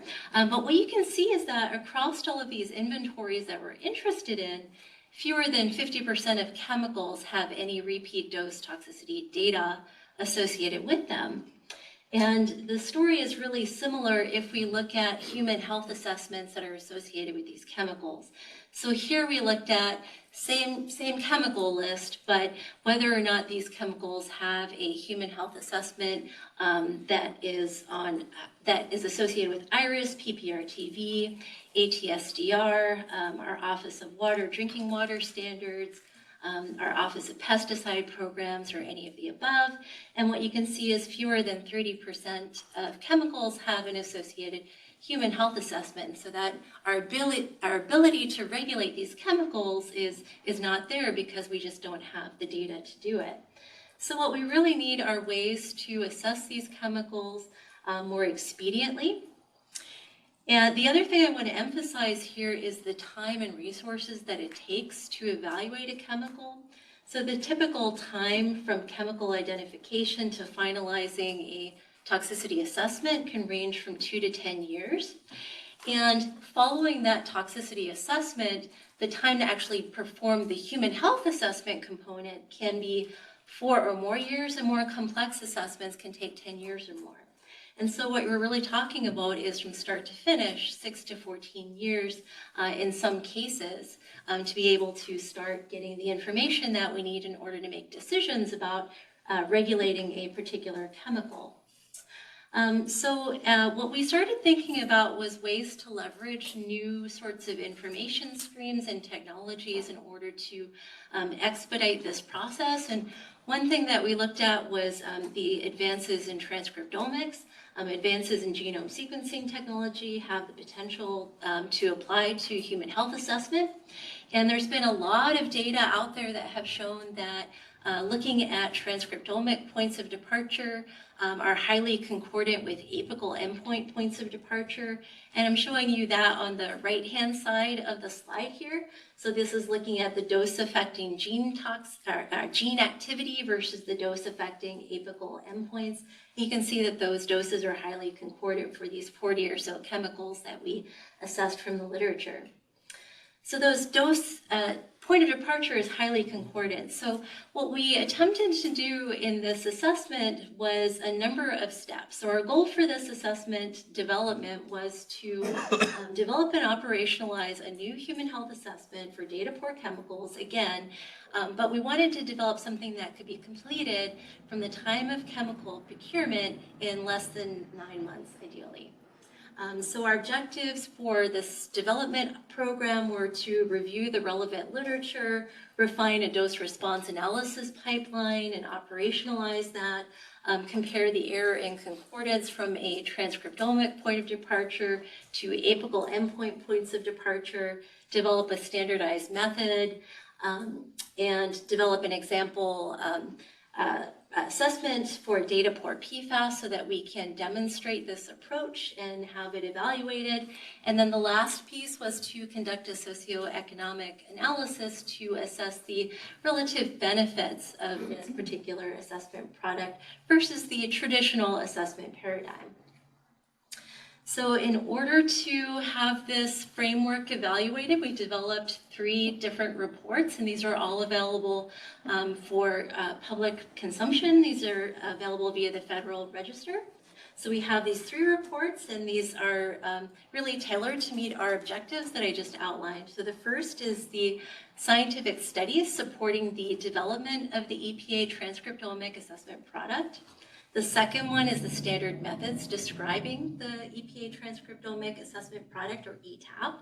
And then the third is the value of information socioeconomic case study. All right, so then delving into the literature study, so what we first wanted to do is convince ourselves that the transcriptomic points of departure that we could measure as a surrogate of bioactivity were really concordant with the apical endpoint point of departure that we would assess from a traditional toxicology study. And so what I'm showing you here is just a snapshot of some of the data that are in that broader report. But essentially what we identified were a number of studies that have been published in the literature. There are 140 chemicals published across 32 studies. These covered 4 exposure routes, multiple exposure durations from 1 day of exposure up to 90 days for the transcriptomics analysis. They covered 8 tissues, 3 different transcriptomic technologies, and a broad range of physicochemical properties and toxicokinetic half-lives of the chemicals that were studied. Across the 38 chemicals with chronic bioassays, there was a very strong correlation between the transcriptomic benchmark dose or point of departure versus the chronic apical benchmark dose or point of departure, so as well 0.825. And you can see some of the standard deviation there. This is the root mean squared deviation that we're showing here on the slide, and a mean absolute ratio that was very close. And so what I'm showing you here on the plot is the concordance between the transcriptomic point of departure for various time points. I don't think I have a pointer that's maybe, well, I don't know if you can see that there. This is 5 days, 15 days, 30 days, and 90 days. And irrespective of the time point that was assessed, you can see that there's a very strong concordance between those points of departure. The other thing I wanted to point out here is that this was agnostic to the type of technology that you actually use to assess the transcriptomic point of departure. So whether or not you looked at microarray RNA-seq or tempo-seq, which is what we're recommending for our ETAP protocol, you can still see a pretty strong concordance between the point of departure from the transcriptomic activity versus the apical endpoint from a traditional guideline study. So then the next thing that we did was we developed our dose response method. So essentially what we did is we leveraged a method that was previously developed by the National Toxicology Program and reviewed by experts and published in a report a couple of years ago. So they had this report on using genomic technology for dose response, and we updated that method for the tempo-seq platform. So tempo-seq is a probe-based RNA-seq platform. I won't go into that in too much detail, but essentially it allows us to interrogate a tractable number of genes. And essentially what we did is we used we leveraged data sets that were available in the literature and then optimized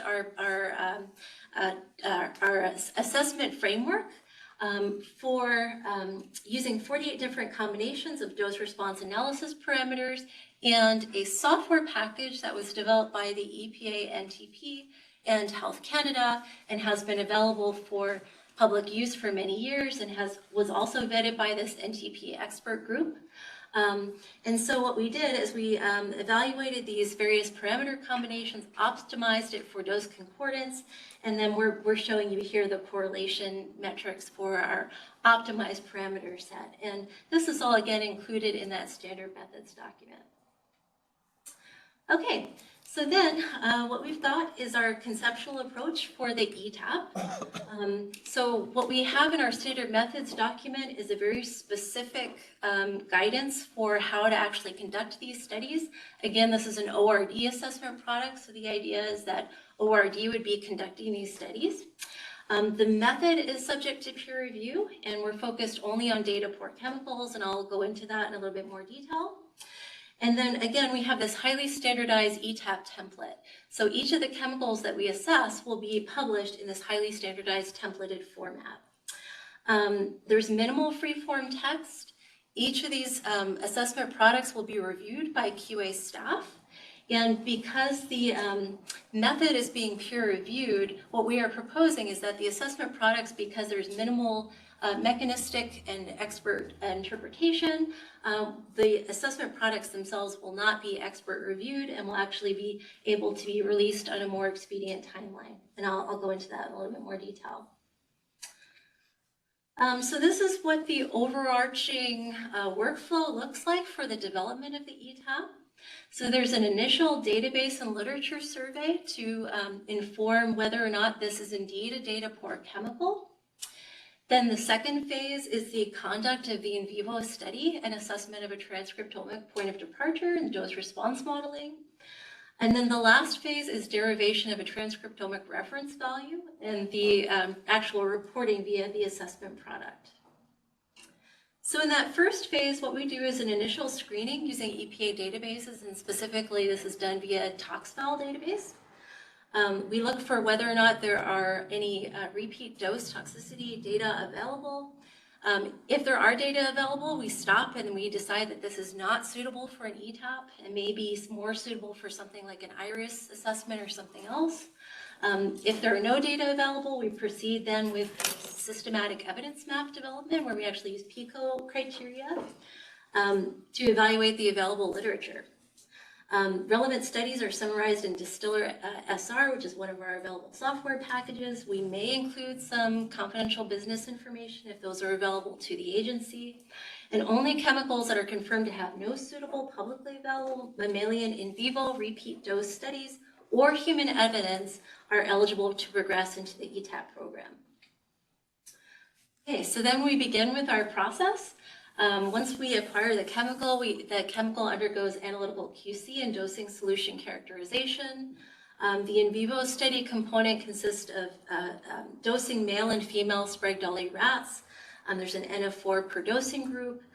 This is 5-day oral studies only, so this is a gavage study. No other routes are being considered at this time. We have a minimum of 5 doses plus control. We actually conduct our gene expression measurements in 12 tissues, and those are listed on the slide. And again, we're using the TempoSeq S1500 Plus platform. We conduct benchmark dose analysis of genes grouped by Go biological processes, and we actually derive a median benchmark dose lower limit for the most sensitive biological process gene set affected by the chemical. And so the most sensitive BMDL for the most sensitive sex and the most sensitive tissue is what we actually use as our point of departure for the study. And so what we're calling the point of departure is the experimentally determined dose at which there were no coordinated transcriptional changes that would indicate a potential toxicity of concern. So then what we do, or what we're proposing to do, is to take that BMDL value and convert that to a human equivalent dose using EPA allometric scaling methods. And we're proposing to apply a standardized set of uncertainty factors because the transcriptomic point of departure is highly concordant with an apical chronic point of departure. We're using uncertainty factor sets that are analogous to a chronic point of departure type of approach. Again, this is under review by our expert panel, so this is subject to change, but what we're proposing is a standard composite uncertainty factor of 300, and you can see the individual ones on the slide. Again, these are data poor, so we don't have information that would inform changing any of these values. And again, this is meant to protect both the individual and the population from adverse responses that occur via threshold mechanisms. There's no subjective interpretation. And the other thing I'll mention that's not on the slide is if there were to be a guideline study done on the chemical at some point in the future, this transcriptomic reference value would be retired and replaced by that updated value. Okay, so the other thing I wanted to point out is we have an example ETAP that is included with our reviewed package. This is included as a embedded file within the standard methods document if you're out looking for it. We've done this on an example PFAS, so this is perfluoro-3-methoxypropanoic acid. And so what we've done is we've taken it through the entire ETAP paradigm. We've applied our dose response modeling paradigm in just the way that we have proposed. We've applied our uncertainty factors in the way that we've proposed, and we've derived a transcriptomic reference value. Again, this is all under review, so this is a draft.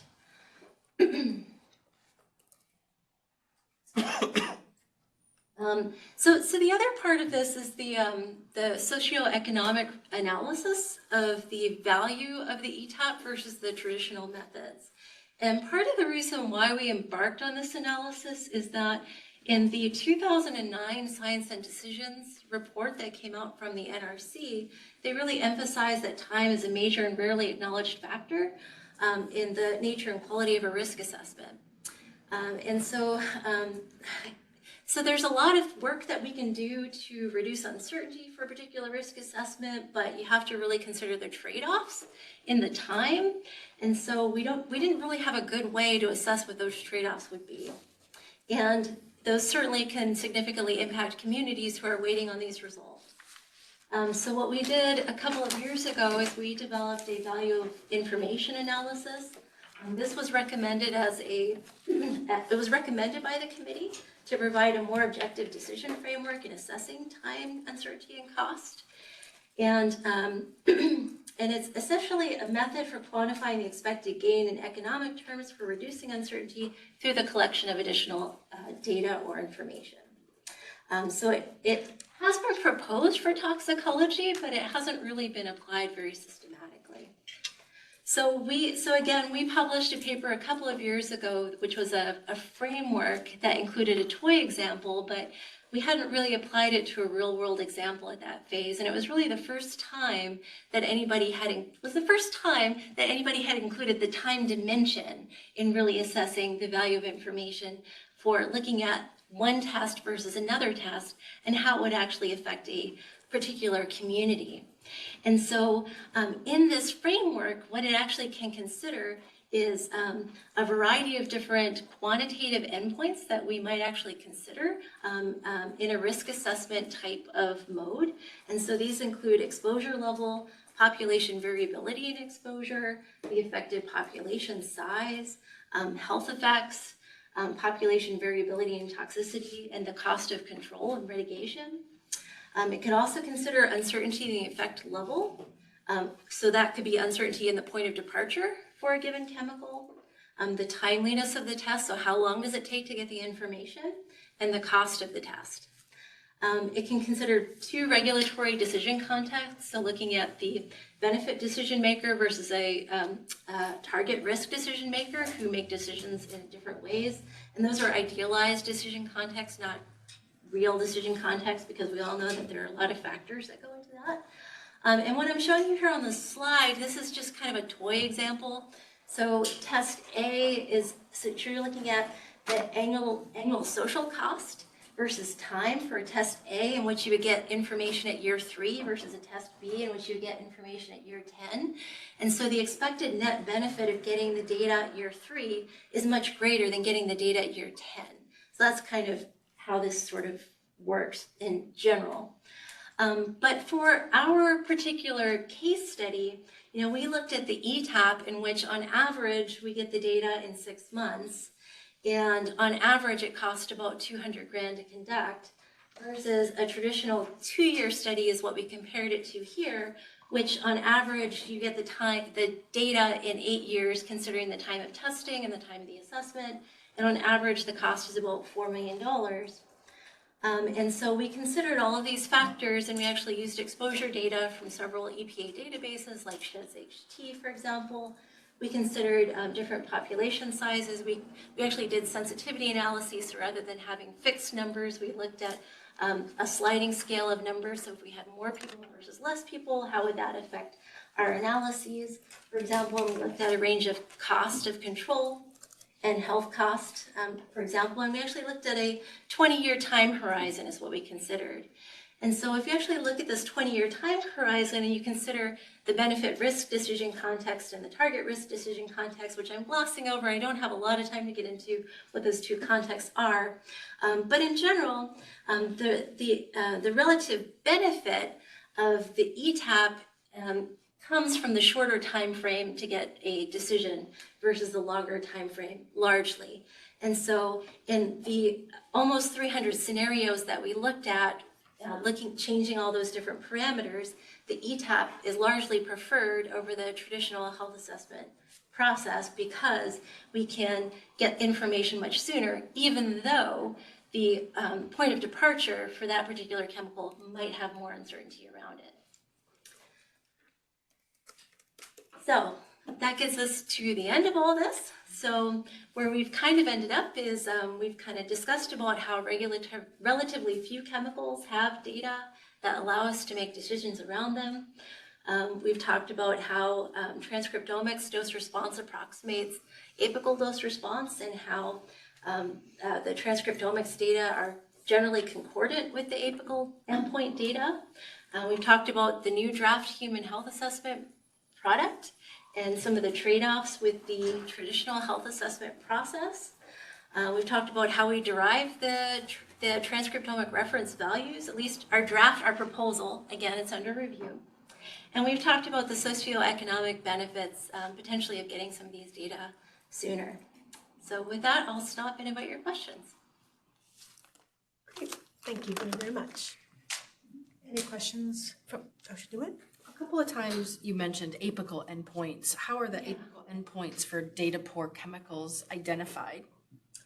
Well, so for the concordance analysis, the concordance was generally done on chemicals that have some sort of guideline study done on them already. So in the case of those chemicals, we had either cancer or non-cancer endpoints for them. So those chemicals were not data poor. And in general, they were often some sort of either histopathological endpoint, something like that. Dr. Vandenberg, do you want to ask your questions now, or oh, good, go ahead. If you can see me or hear me, can you hear me? Yes, we can. Okay, thank you. Thanks very much for the presentation. I think this has been very helpful and important to us. I think one of the issues that you pointed to a couple times was that there may be more uncertainty regarding the final product here, if you will. And I guess my question is, as you're going through the analysis, you gave a nice example of one of the PFAS chemicals. Have you done that for other chemicals to see how the transcriptome-based approach compares to the traditional approaches? Has that occurred? You mean compares to as far as the point of departure? Well, or the derived reference value that you were referring to. Oh, yeah. So the vast majority of the work that we have been, the vast majority of the analysis that we focused on has been done on 14 chemicals that were studied by the NTP and published by Gwynn et al. We don't have a lot of data so far on PFAS chemicals, but we're starting to collect data. So we've collected data on 3 PFAS chemicals because we haven't finalized the approach as far as to the satisfaction of our BOSC review. We're hesitant to go too far with the analysis because we want to make sure that the method is stable enough before we go too far with that. But we have great excitement in testing additional PFAS chemicals in the future, in the near future. So I think there's a lot of opportunity to look at additional PFAS chemicals, but so far, not many have been tested in this paradigm. I guess stepping back, it's not just the PFAS chemicals, it's the many hundreds, if not thousands of chemicals of concern that we know very little about. Yeah. One of the big challenges I think you may face here is acceptance by decision makers, and that could be risk managers, with the level of data that you've got and how confident that you are in those data. So I think that the example that you gave of one of the PFAS was very helpful. You said it was a factor of 3 difference. But until you've done a number of chemicals of different types, I'm not sure how confident or how you'll communicate that to risk managers so they can feel confident. Yeah, I mean, as far as our concordance analysis, looking at the transcriptomics versus the typical point of departure you would get from a guideline study and the typical reference value you would get from a guideline study or from a risk assessment, taking the point of departure and applying the uncertainty factors that were applied. We actually did that for about 40 chemicals. So we've got all of that information included in our standard methods document and our scientific support document. So there are about 140 chemicals that were included in our retrospective analysis where we actually did that concordance, and they weren't all, because it's coming from the literature, they weren't all aligned as far as the methodology that they used. So they weren't all this 5-day type of paradigm that we're using for ETAP. So some of them were 5-day and some of them were, 15, and others were sort of a mixture of them. So that's partly why I mentioned that those 14 chemicals, because they were very much aligned with the specific methods that we're using. But as far as short-term transcriptomic point of departure, there's a number of studies that are short-term, just not that specific 5-day that we're looking at. Okay. I think as we're moving new science into the assessment and then management arenas, there's always going to be challenges with communicating the approaches that you're using and moving them into being that the risk managers can be confident that they have a good basis, particularly as you have less and less data for chemicals, that there's just greater and greater uncertainty, as you pointed to. So I think one of your challenges is going to be to communicate this to decision makers in such a fashion that they feel very confident. And I think, again, the point is that those examples really do help with that process. So thank you very much.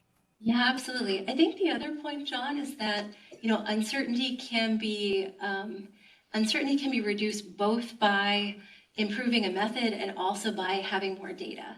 So as we collect more data, I think adding to our scientific support is going to be really important in communicating that, as you said. Thank you. Okay, thank you. We have Dr. Dorman first, and Dr. Dorman. Your name was up first. Well, I asked one, so that's right, yeah. so I was curious about applications of uncertainty factors. So if I understand your approach, the uncertainty factor of 300 is more or less fixed. Whereas in your comparators for RFDs, there can be additional uncertainty factors for acute to chronic. I mean, these are all relatively short-term exposure studies. You've got susceptible subpopulations. I mean, can you provide the rationale for why certain uncertainty factors were or were not considered in your approach, other than those may have aligned best with the concordance for the set you were using? Yeah, we do. We actually have a pretty long rationale in our standard methods document, and I'm not a risk assessor, so I feel like I would go astray if I made an attempt at explaining them. But we do have a really long rationale for why we selected the ones that we did in our standard methods document. So I'm not sure how to ask this question, and I haven't read the documents. So this is, I think, a great tool for data poor chemicals, but it still is a 1-by-1 chemical approach, which is, as we know, a slow process and doesn't reflect what's happening in the environment because we're all exposed to mixtures. Is there any applicability of this procedure to a grouping approach for chemicals? I mean, and if so, what might that look like? Well, I think there's kind of two parts to your question. I think you could, in theory, think about using a mixtures approach in this type of paradigm, but you'd have to think about how to analyze the data. But the way that we've thought about this is, particularly for PFAS, we are considering a category approach for PFAS. And so one way that you could apply this approach in tandem with a category type approach is figure out, what are some representative PFAS that we could apply to those categories and then test them in this type of paradigm and then start to get some insight into particular categories on a case-by-case basis and then start to sort of build out, those sort of areas. You could potentially even have structurally disparate chemicals be part of similar categories based on their transcriptomic responses then. So it could even be a tool for more complex mixtures other than structurally similar classes of chemicals. Yeah, you could. And then once you've got some of this data, you could think about using that for read across and, just start to leverage it for other things.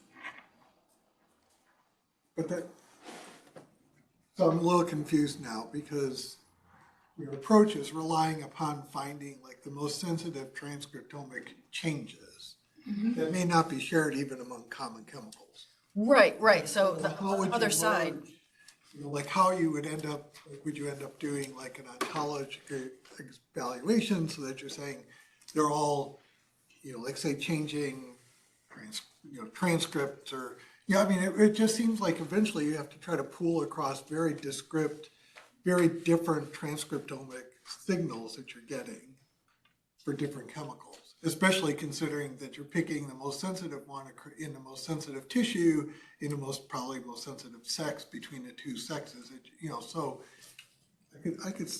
I guess I was thinking perhaps there could be similar transcriptomic signals in tissues, in the same tissue, in the same sex for different chemicals that you could then say, okay, they all produce this change in this measure, therefore we could group them together for management. Thinking about that, you might need to define what similar means, like through principal component analysis or another methodology to allow you to understand what similar might mean as you're trying to categorize different chemicals in different groupings. I do want to be clear here that here we're only looking at potency. We're not making any sort of judgment about what biological effects are happening. However, we're going to make all the data public. So if somebody wanted to go in and mine and do, some sort of additional analysis, they certainly could. Randy's really good at that. Dr. Nelson is really good. So this still relies on in vivo testing. Yes. Of course, in this country, other Europe, and particularly probably for regulatory testing, there's a movement away from in vivo testing. So is there any thought of trying to apply this using some other that require in vivo testing? Yeah, so we actually have a number of programs that are aligning towards development of in vitro platforms for screening and prioritization. And we're starting to think about how we can actually leverage those tools to, maybe in 5 or 10 years' time, maybe be a replacement even for something like this. The challenge, though, is trying to decide, so at the moment, we're taking 12 tissues. And the question is, what cell types would we need in order to convince ourselves that we have enough biological coverage? And how do we ensure that we are covering toxicokinetics and metabolism adequately? These are questions that we're exploring very heavily, and we actually have a program that is geared towards helping some of our partners under TSCA, which is the New Chemicals Collaborative Research Program, which is actually answering a lot of these questions, and we're hoping to leverage some of the learnings from that program to help us to really amplify efforts towards that question in the future. But I don't think we're quite there yet.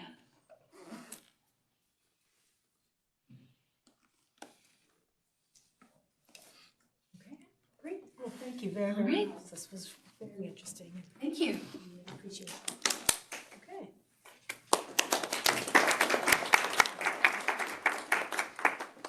Terrific.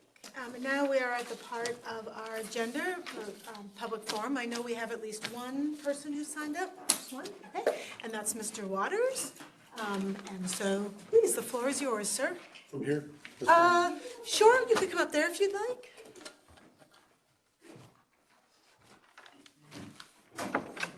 First of all, I'd like to thank DHSS, DEQ, and you guys. The health advisory for the fish consumption is super important for us that live along the Cape Fear River, live right around that plant. You know, I look at it from a perspective, 99 days ago, I died. I had a heart attack caused by polycythemia. It's a JAK2 disruptor type disease, and it can be tied to PFAS. You know, big clot in my heart, and that's what caused it. But my PFAS level, because I know I'm in the Gen X exposure study, is 29.2. It's above the 20 for the critical stage that the National Academy of Science came out with. So, you know, I look at it, and I look deep. You know, we know now we have a fish consumption, and you're not saying don't eat fish. You're saying don't eat fish from contaminated area, which now we know where that is. What do I do as a water group? There's a lot of Hispanics that are down just below the dam, just below the Kimmore's facility that fish. They didn't know. So I advise them it's very wise to go above the upper boat dock, you know, go up by the botanical gardens. You know, maybe it's better. We don't know because it hasn't been tested that far, but we do know here is not good. You know, and I look at it, we need more than just a fish consumption advisory. We know from Dr. Duckworth's study that the vegetables in the Grays Creek area, right around the facility, are highly contaminated. Highly contaminated enough that you should not eat them if they're in the native soil. I was really curious about that. So I'm going, you know what, I'm doing greenhouses because it's still coming down in the air. I mean, yes, it's better than it was, but it's still, when you have 68 parts per trillion of Gen X coming down, that's too much. You know, I could not figure out why my dogs, which were studied in the dog study, had extremely high PFAS levels. I'm going, and the one that by coincidence, all of them died of pancreatic diseases. 2 of them we know were pancreatic cancer. Caesar had the highest PFAS levels of all, and before we knew, you know, that it's bad in the air, he would sit under vegetation when it rained. You know, once we figured out, and he would get burns on his back. I mean, chemical burns on his back. I couldn't figure out why. So we got him to where he wouldn't go out when it was raining. We'd keep him inside, but it was too late. It's in his system, you know, and they say dermal exposure isn't an issue. Like, bullshit. Yes, it is. It's an extreme issue. Now I'm trying to figure out how did Caesar get that contamination?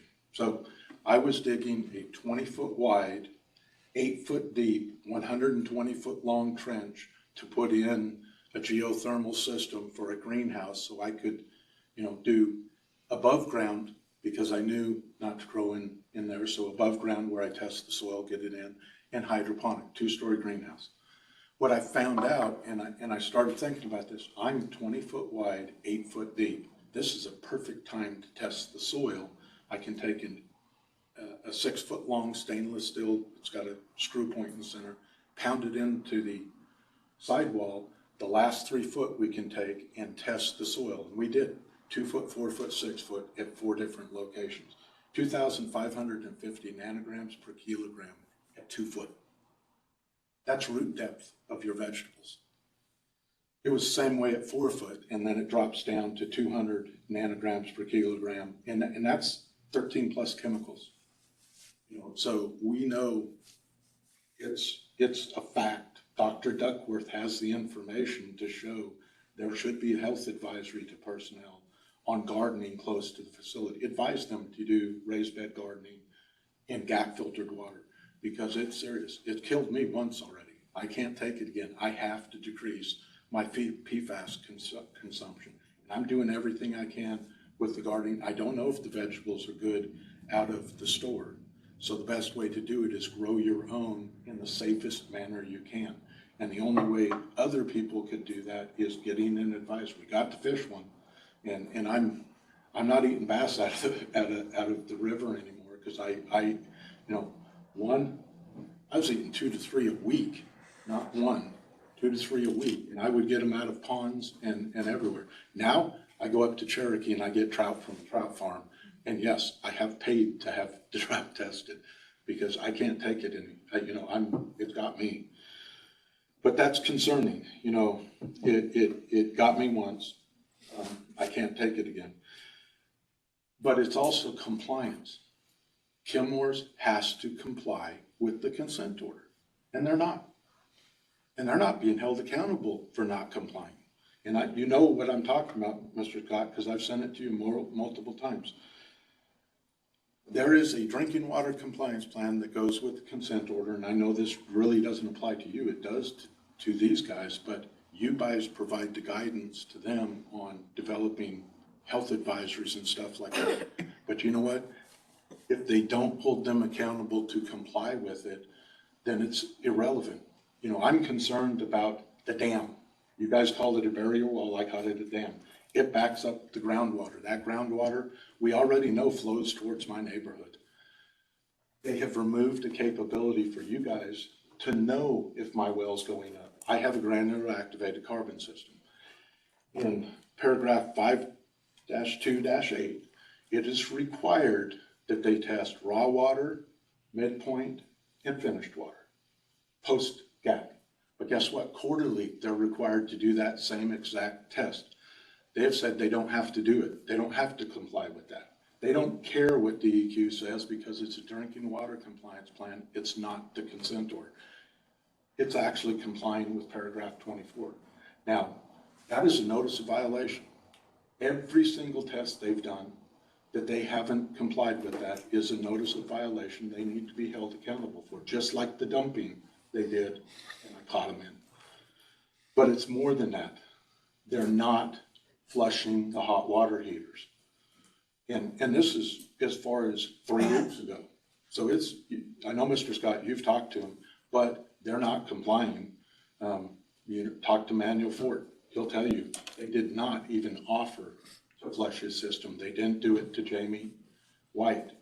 I've addressed this to you. But it's also, people have saltwater systems, the water softeners.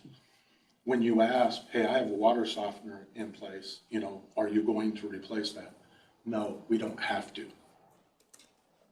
DEQ said we don't have to. Well, it says that it's up to DEQ to make that decision, and I know I know in my heart they never asked you.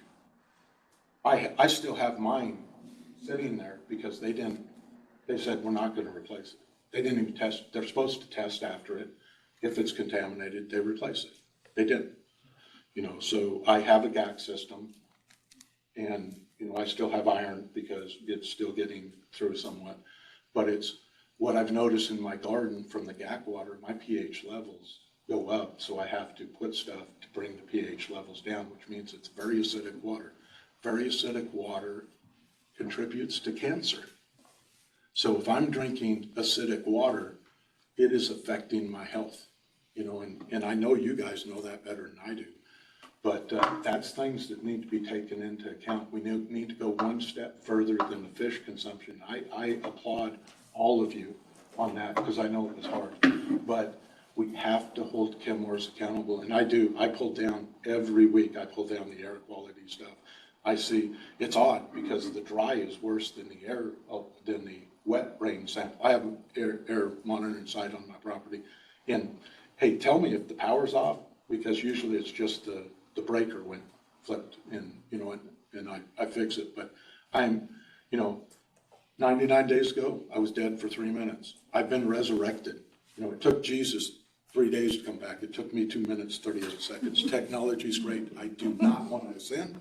I still want to stay with everybody here, but it's revised my my philosophy on the fight on this, because I got to make sure the people, they're my friends, they're my neighbors. My wife didn't want me to be here. I start cardiac rehab 15 August. They didn't want me to do long distance stuff, but this is important to me. It's important to the community. And I know it's hard on you guys.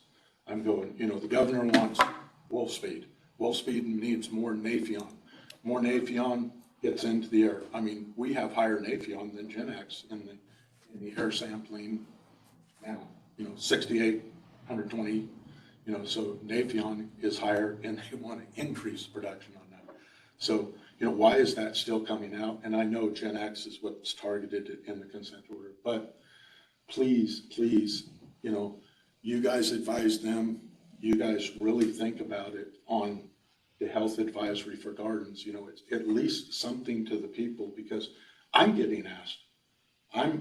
I direct them to you and Zach Moore to say, ask them, and they get told to look at Wisconsin, Michigan's advisories. I look at the Netherlands advisories because they say don't grow close to the thing or do it like I did. I've done raised bed gardenings, and I bought 240 bags of soil, and yes, I tested it. So I know the soil's good, or it's as good as it can be.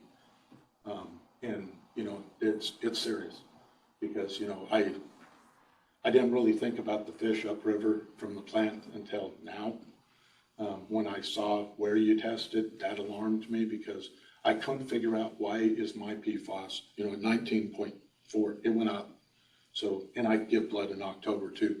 In theory, my blood level should go down, because I give a pint of blood, used to be every month, since, now I got a stent in, it's every 6 to 8 weeks. But in theory, since I've gave blood 2 years, since 21, my PFAS level should go down, because I give a pint of blood every month. That's a theory. We're gonna find out if it's true. And if it is going up, then I gotta figure out how. I mean, I'm controlling the food, I'm controlling the water, where's it coming from? Is it bleeding off organs or stuff like that, since now I have thinner blood? But thank you, everybody. And please take a garden advisory seriously, because the Netherlands did. Michigan, I talk to people in Michigan, Wisconsin, they go, hey, it's your guys in your state need to do it. And please, they need notices of violation. I don't care if you penalize them, financially. They need notice of violations to know they're doing something wrong. Simple emails don't do it. You want me to go over and have a discussion with them? I got no problem with it now. Not a problem. Thanks. Mr. Waters, I'm grateful that you're with us today for more than one reason. Yeah, I can tell you. Don't feel the shock, in case you've ever wondered. Yes, you see strange things in 3 minutes. I won't go anywhere on that. That's your faith thing. And it scared the piss out of my wife, because she finally opened up. You convulse until you die. So, it's good to be here. And have you be the continual advocate is really important. I will. I don't know, do we have anybody else on that? Okay, terrific. With that, I will look to members of the board for a motion to adjourn. Yes, second? Second. All right, all in favor? Aye. We're adjourned. Thank you all very, very much.